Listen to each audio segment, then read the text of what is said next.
Hi, my name is Erin Wilson, and I'm the assistant curator here at the Museum of Fine Arts. Today, I'm going to talk about two of my favorite things, color and a painting titled Reading by a French artist named Berthe Morisot. So color is all around us. Think of a bright blue summer sky, think of green grass or that brilliant orange you see in the sunset. Colors are really evocative. They make us feel things. Some colors make us really happy. Others can make us feel sad. Some colors make us excited and energized, while others are really calming and they soothe us. What's your favorite color? Why do you like it? Though color seems arbitrary, think about it. You see reds, greens, blues, purples, pinks, yellows. There's so many of them. There's actually an underlying logic to it. There are what are known as three primary colors, and these are yellow, blue, and red.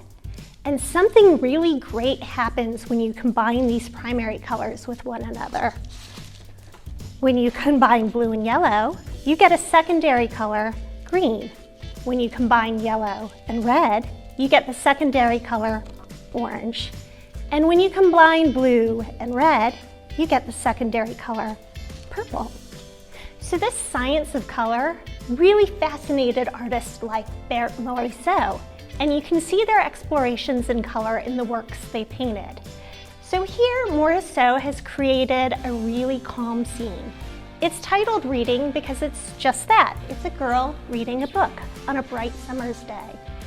Though Morisot's scene is really calm and quiet, her colors are really bright and bold.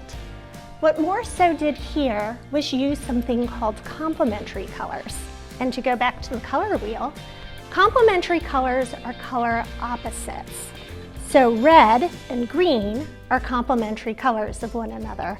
Yellow and purple complement one another, and blue and orange. And here you can see how she does that. The red of the bow with the green and the palm trees, the blues and tones of the dress with the orange tones of the hair and the chair behind her. These really create this bold, dynamic scene. So although Morisot's composition is very calm and the idea is very soothing, between these bright, bold, dynamic colors she uses and these choppy, quick brush strokes, she takes something that's very calm and makes it quite lively indeed.